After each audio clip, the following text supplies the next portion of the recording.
We're going to talk about how home prices might fall.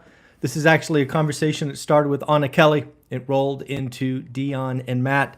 And as you've seen in the discussions, not everyone is in agreement, but I thought we would talk about it here live.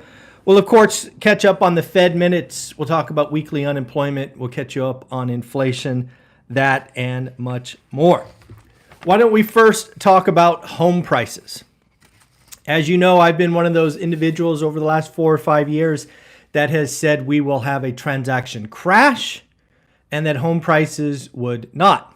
Obviously, that was very out of the ordinary years ago, but actually has proven correct. But now let's talk about home prices. I have been asked no less than 100 times, Michael, come on.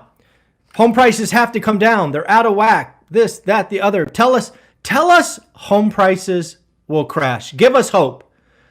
Unfortunately, I think we are looking at something very akin to 1978 to 1985. If you don't know what I'm talking about, go look at the 54-year spreadsheet. The answer is right there. But that said, I have come up with a way that home prices could fall at least for a brief window. Now, in housing, what is a brief window? A brief window might be 6 to 9 months. We are not talking a 5-year journey down like the Great Recession. So let's not get that twisted. Second, what I'm about to go through, I do not think is likely. I simply think it is possible. Now, if you are going to look at home prices, as we've talked about for years, what do we have to do? We have to look at supply and demand.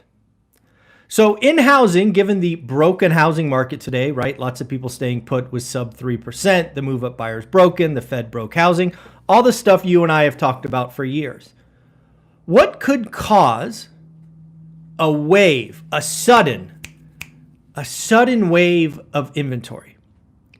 What could cause a sudden wave of inventory and, this is important, and a short-term pullback in demand?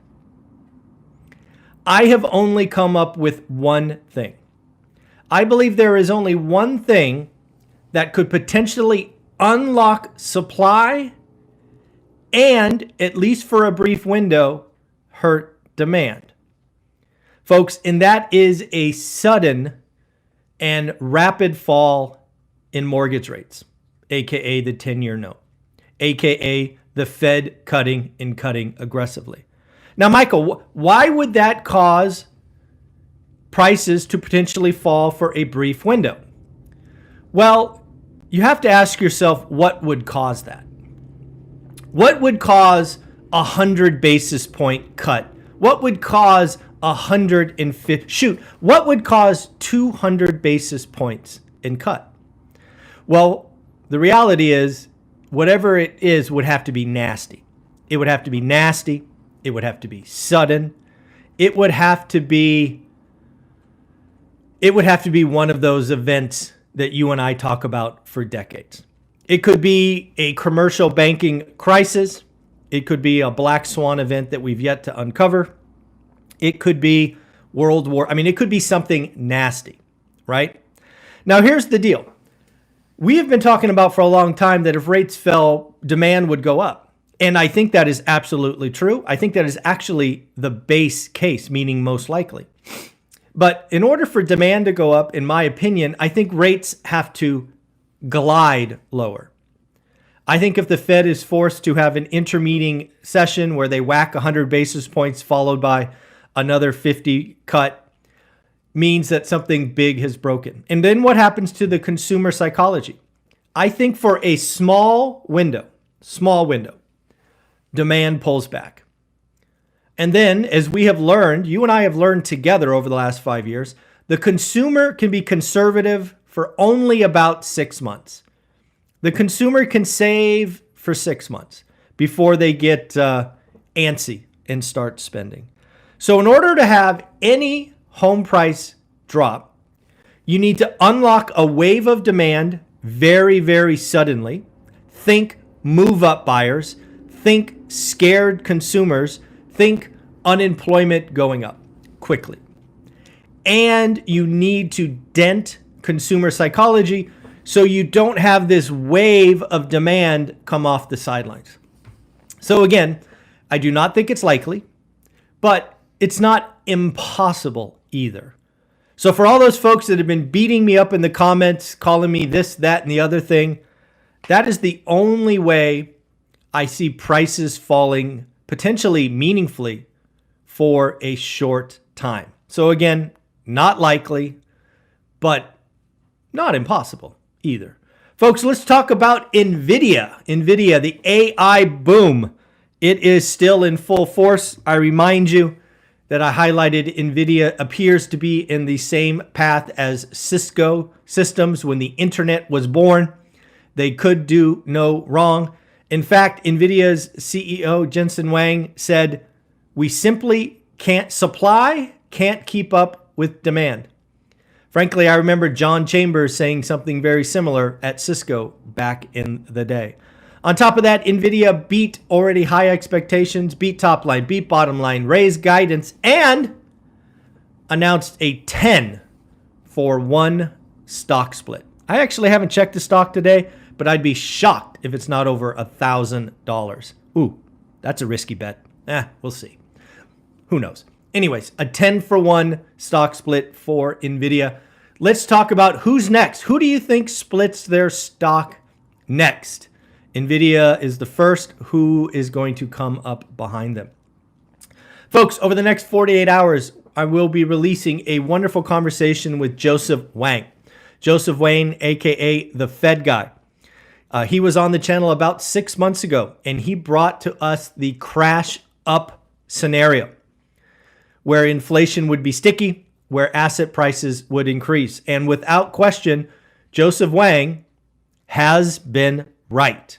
We got to give him his flowers. If you watch the original video, I was hesitant. I was like, ooh, crash up, really? Ooh, sounds risky. But he was correct. So what does Joseph Huang think now? Well, you will see the entire video today or tomorrow. I haven't quite scheduled it yet. But first, the crash up will continue.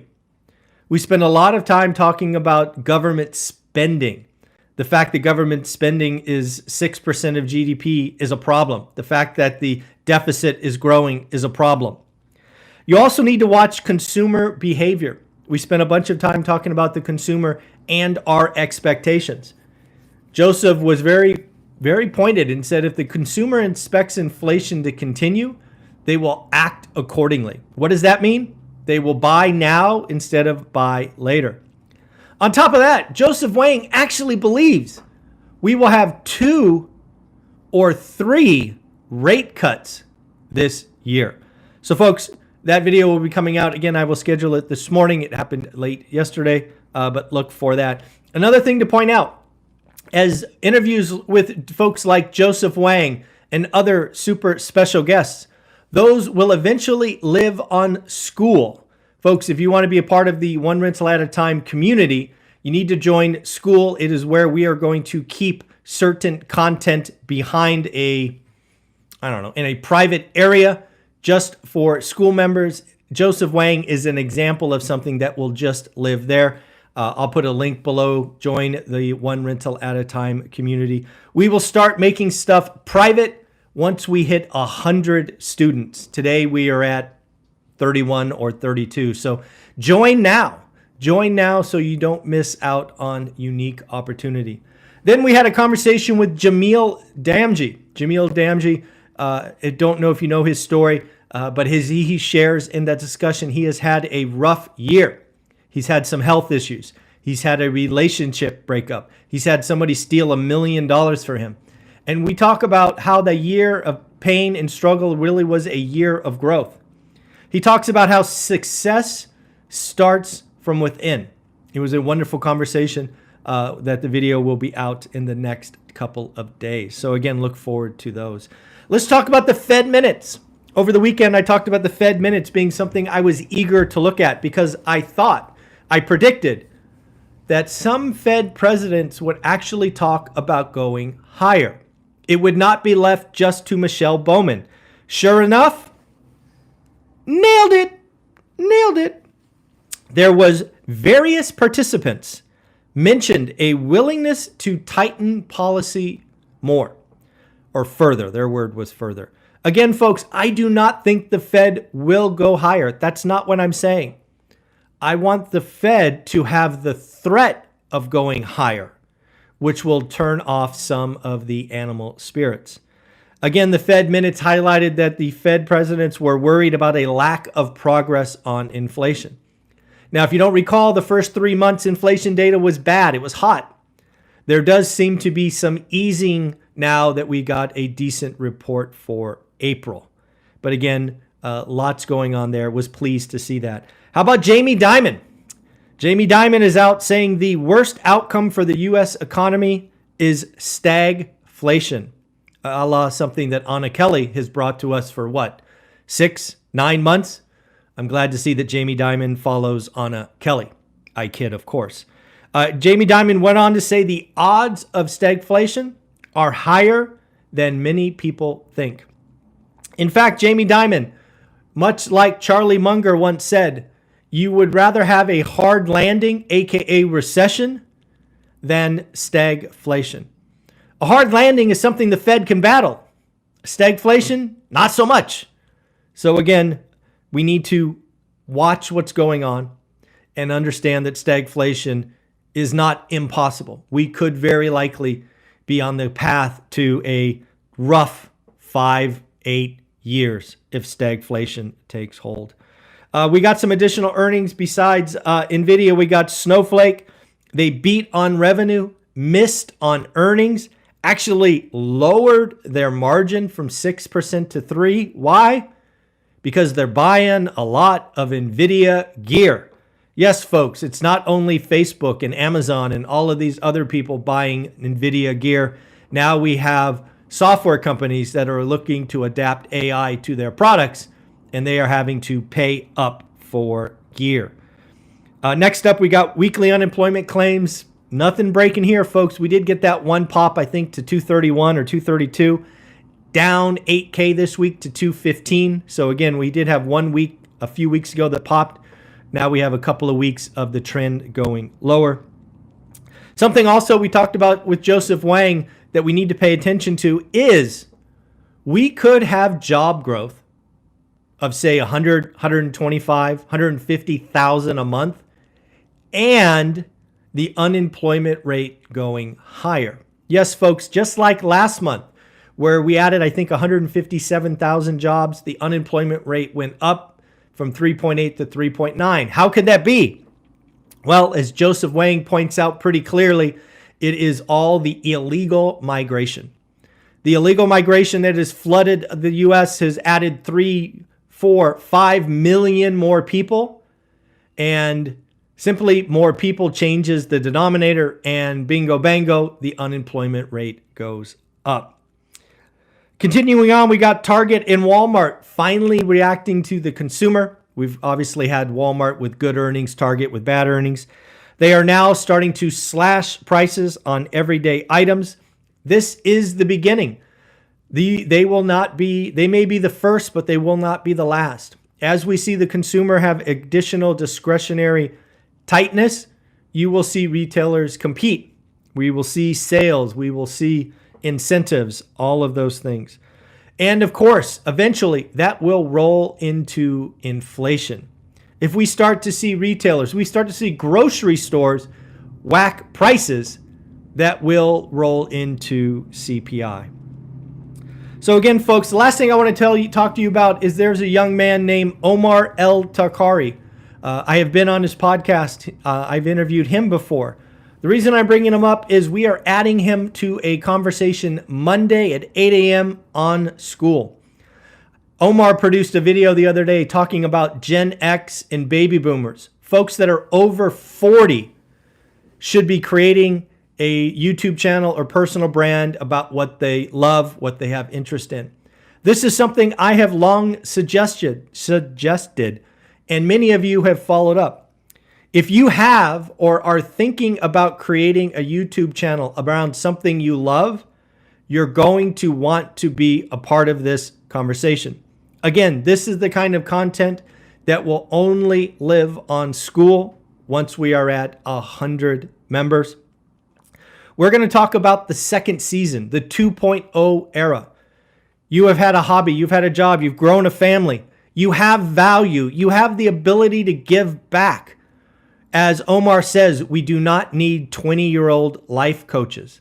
Omar and I want to see more baby boomers, Gen X, late millennials who have real life experience pick up the microphone, get in front of a camera, and share their experience. In Omar's video, he talks about bliss. The beauty of being baby boomer or Gen X or a late millennial is you don't need to do it for the money. A lot of people want to be content creators today at 20. They don't have any experience. They need to do it for the money. Folks, you're going to want to hear this conversation. I will schedule it this morning on School. It will be 8 a.m. on Monday Pacific. In fact, I think this will be the first video that lives on School and School alone. I think it will be that valuable and that important. So if you want to be a part of this, if you want to watch the video because it doesn't fit your work schedule, I get it. It will be on School. Folks, I'll put a link below to the ORAT School or the ORAT community. Feel free to join. If you can't make it, you can put some comments below. I'll try to work in some questions with Omar. Don't forget also, if you join School, you might as well join the Sunday session. Yes, we've already scheduled Sunday with Dan Bird at 10 a.m. Eastern. Where did that come from? 10 a.m. Pacific, so that you can be a part of talking stocks and charts and Nvidia and whatever else you would like. So again, we've got now two School meetings coming up, one Sunday at 10 and another one Monday at 8 a.m. Monday session will live on School and School alone. Take care, everyone. Have fun.